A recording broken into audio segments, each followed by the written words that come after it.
भागवत पुराण में तो ऐसी कथा नहीं आती है कि शुक्राचार्य जी की आंख फोड़ी, लेकिन अन्य पुराणों में यह वर्णन है। जैसे जल का पात्र उठाया है, शुक्राचार्य जी महाराज सूक्ष्म रूप में उस कमंडल की टोंटी में प्रवेश कर गए। जब प्रवेश कर गए तो बामन भगवान ने कहा, पुराना पात्र है, रखा रखा जाम हो गया होगा। तो उन्होंने यहाँ से कुसा निकाली और कुसा से उस छिद्र में डाल दी। उससे शुक्राचार्य की आंख का गोविंदाय नमो नमः हो गए। और बामन भगवान कहते हैं, तुम्हारी एक आंख तो ठीक है, एक ही आंख फोड़ी, दोनों फोड़ देते। और रामचरितमानस में भी कहा है, दो आंखें बाहर होती हैं, दो आंखें अंदर होती हैं, ज्ञान विराग नयन और गारी। तुम्हारी ज्ञान तो अच्छा है कि हम इस रूप में आए और तुमने मुझे पहचान लिया, लेकिन वैराग्य उच्च कोटि का नहीं है, इसलिए उनकी ज्ञान की आंखें फोड़ कि बाबा अब उच्च कोटि के बैरागी बन जाओ। कब तक जजमानों के यहाँ मालपुआ सत्कार होगे। इस तरह से बामन भगवान ने 3 पग भूमि का संकल्प किया। तुरंत बामन भगवान उस दिव्य विराट स्वरूप में आ गए और महाराज बलि तो बिल्कुल स्तब्ध खड़े रह गए। भगवान बोले, बलि अब हम नापना प्रारंभ करते हैं और अब मेरा नापने का तरीका देखिए।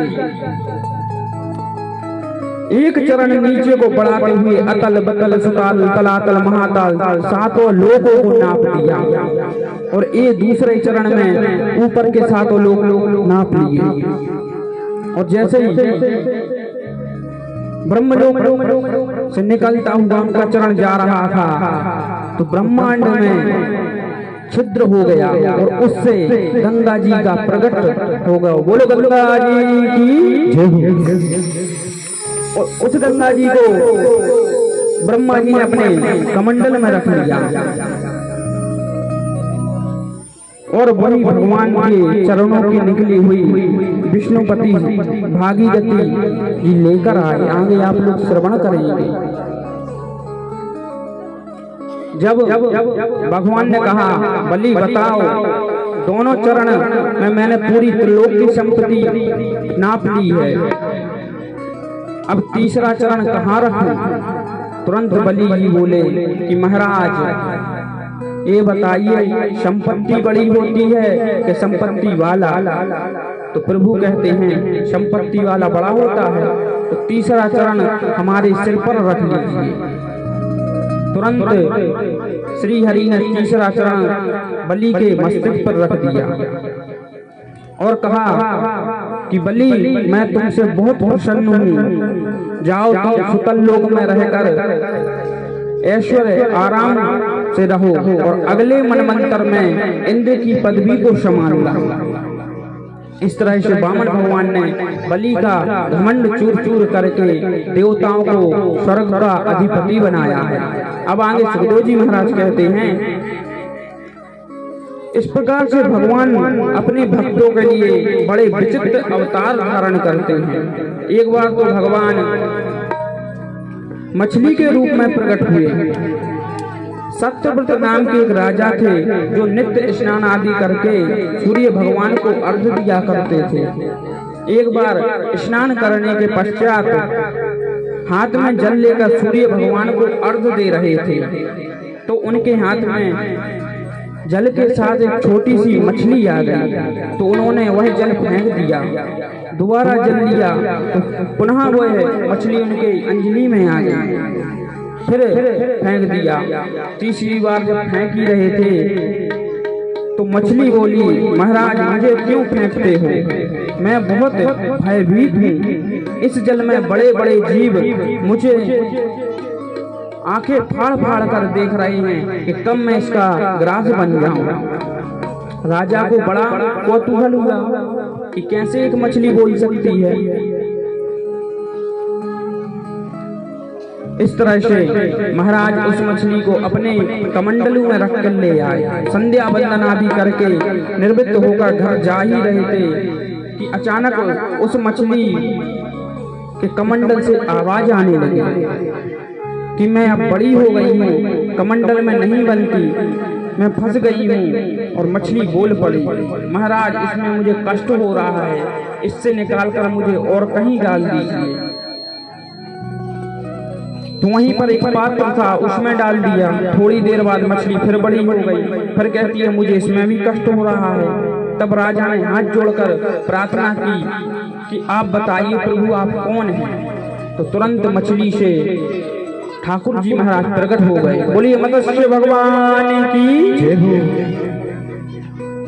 मछली कहने लगी कि अगले आज से 7वें दिन यह पृथ्वी पर प्रलय आ जाएगा। आप एक सुंदर नौका का निर्माण कीजिए, उस नौका में सप्तधन सप्तऋषि को बिठा लेना और बाष्पी नाग की रस्सी बनाकर जैसी प्रलय आए उस नाव को लेकर निकल जाना। और कहीं पर भी कोई दिक्कत आएगी तो मैं आपके साथ रहूंगी। जैसे प्रलय हुआ, सत्यव्रत राजा ने नाव में बैठकर बांस की रस्सी से मछली के पीछे बांध दिया, नाव को पार लगा दिया। इस तरह से प्रत्येक मनवंतर में भगवान विविध अवतार धारण करते हैं। इस तरह से अष्टम स्कंद की लीलाओं को विराम देते हुए 9वें स्कंद में प्रवेश करते हैं। 9वें स्कंद में 24 अध्याय हैं। 12 अध्याय में राम जी और 12 अध्याय में श्याम जी का चरित्र है। सुखदेव जी महाराज कहते हैं अब हम तुम्हें सूर्य वंश का वर्णन सुनाते हैं, परंतु ज्यादा विस्तार से नहीं सुना पाएंगे, क्योंकि ना सकते विस्तर तो वक्तुम वर्षे सतेरपि। अगर राम जी के चरित्र में घुस गए ना, 100 वर्षों तक केवल राम जी का चरित्र ही चलता रहेगा। इसलिए अति संक्षेप में राम जी का चरित्र श्रवण कराया है सुखदेव जी महाराज ने। भगवान श्रीमन नारायण के नाभि कमल से ब्रह्मा जी का जन्म हुआ। ब्रह्मा जी के बेटा मरीच मुनि हुए और मरीच के बेटा कश्यप हुए। कश्यप के बेटा विश्ववान सूर्य और इन्हीं से चला सूर्य वंश। विश्ववान सूर्य के पुत्र हुए श्राद्ध देव मनु और श्रद्धा नाम की पत्नी। इनके कोई संतान नहीं थी। तो सूर्य वंश के जो आदि गुरु हैं वशिष्ठ जी महाराज, राजा ने उनसे प्रार्थना की कि महाराज आप पुत्रेष्ट यज्ञ कराइए और हमें कोई संतान प्राप्त कराइए। और राजा चाहते थे कि पुत्र हो और रानी चाहती थी पुत्री हो। देखिए महाराज, अनादि काल में केवल एक माता है जो पुत्री होने के लिए इस समाज से लड़ रही है। श्रद्धा माता ब्राह्मणों से कहती हैं कि हे ब्राह्मणों, अगर मेरे यहाँ कन्या हुई तो जो मुंह मांगा तुम्हें मैं दक्षिणा दूंगी। लेकिन आज के समय में अगर बेटी का नाम सुनते हैं तो सबसे ज्यादा मुंह बनाती हैं तो स्त्री वर्ग। और वो क्या कहती हैं, मुझे तो अपनी बहू का बेटा ही चाहिए, बेटी नहीं बेटा ही चाहिए। और देखिए महाराज, अनादिकाल में श्रद्धा जो राजा की पत्नी होकर ब्राह्मणों से कहती हैं कि मुझे पुत्री हो। परिणाम यह हुआ, महारानी की इच्छा के अनुसार उनके गर्भ से एक पुत्री का जन्म हुआ। रानी तो प्रसन्न हो गई, लेकिन श्राद्ध देव बहुत प्रसन्न नहीं हुए। तब जाकर गुरुजी से कहा कि गुरुजी, हमने तो पुत्र मांगा था लेकिन पुत्री कैसे हुई। वशिष्ठ जी ने तुरंत यज्ञ के ब्राह्मणों को बुलवाया है और कहते हैं, ब्राह्मणों तुमने कुछ गड़बड़ तो नहीं की, पुत्र के लिए यज्ञ कर रहे थे, पुत्री कैसे हो गई। तब सभी ब्राह्मणों ने कहा कि महारानी ने हमसे कहा था कि मुझे पुत्री चाहिए। इस तरह से उनको पुत्री दी। और वशिष्ठ जी से राजा को डांटते हुए कहते हैं, तुम दोनों में आपस में बनती नहीं है और हम ब्राह्मणों को तुम बदनाम किए जा रहे हो। अब बेटी हो गई है। राजा ने कहा, नहीं गुरुदेव, यदि आप चाहें तो कुछ भी हो सकता है, और यदि आप चाहें तो वह बेटी ही बेटा बन सकता है। जब इस प्रकार से बहुत प्रार्थना की तो गुरुजी को दया आ गई। फिर गुरुजी वशिष्ठ ने उसे बालिका को ही बालक बना दिया। बाद में मनु महाराज की इक्ष्वाकु, नृग, सय्याति, दृष्टा, करुषा, नाशयंती, नाभि आदि पुत्र हुए। इन 10 पुत्रों से ही सूर्य वंश का विस्तार हुआ। इनमें से सय्याति नामक जो पुत्र थे, उनके एक बेटी सुकन्या हुई।